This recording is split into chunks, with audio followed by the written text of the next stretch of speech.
నమస్తే, welcome to bill TV. Voice of voiceless.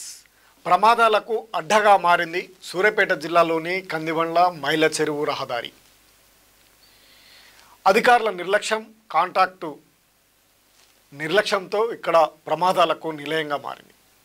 Suryapet జిల్లా మైలచెరువు మండలం కందిబండ గ్రామం నుండి మైలచెరువు వెళ్లే రహదారిలో గత కొన్ని సంవత్సరాలుగా వర్షాలకు బ్రిడ్జి కూలిపోయి నానా అవస్థలు పడుతున్నారు ప్రజలు. బ్రిడ్జి పునర్నిర్మాణం ఆలస్యం కావడంతో సర్వీస్ రోడ్డు గుండా వెళ్లే ప్రయాణికులు రాత్రి సమయంలో ప్రమాదాల బారిన పడుతున్నారు. అనేక ప్రమాదాలు ఇక్కడ జరిగినటువంటి సంఘటనలు ఉన్నాయి. కొందరు గాయాల పాలైతే ఒకరిద్దరు ప్రాణాలు కూడా కోల్పోయినటువంటి పరిస్థితులు నెలకొన్నాయి.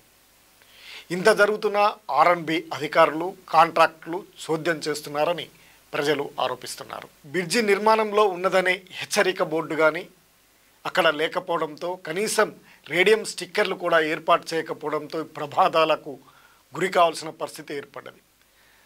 చింతలగూడెం మైలచెరువు మండలాల్లో ఉన్నటువంటి సిమెంట్ ఫ్యాక్టరీలు వెళ్ళే లారీలు నిత్యం రద్దీగా ఉండే ఈ రహదారి ప్రమాదాలకు అడ్డగా మారింది. హెచ్చరిక బోర్డులు లేకపోవడంతో లారీలు పాత వంతెన మీదుగా దూసుకెళ్లి ప్రమాదాలకు గురవుతున్నాయి. ఆయా డ్రైవర్ల కాళ్ళు చేతులు ఇరిగిపోయినటువంటి సంఘటనలు కూడా పునరావృతమవుతున్నాయి. ఈరోజు జరిగినటువంటి ప్రమాదంలో లారీ డ్రైవర్కు కాళ్ళు చేతులు ఇరిగిపోయినటువంటి పరిస్థితి, లారీ అక్కడ ఇరుక్కుపోయినటువంటి దృశ్యాలు భయానక పరిస్థితిని సృష్టిస్తున్నాయి. ఇప్పటికైనా ఆర్ఎన్బి అధికారులు కాంట్రాక్టర్లు మేల్కొని ప్రమాదాల బారిన పడకుండా చర్యలు తీసుకోవాలని, అక్కడ ఉన్నటువంటి ప్రమాద హెచ్చరిక బోర్డులను నిర్వహణ చేసి వాహనదారులకు ఎటువంటి ఇబ్బందులు లేకుండా చూడాలని కందిబండ గ్రామ ప్రజలు కోరుతున్నారు.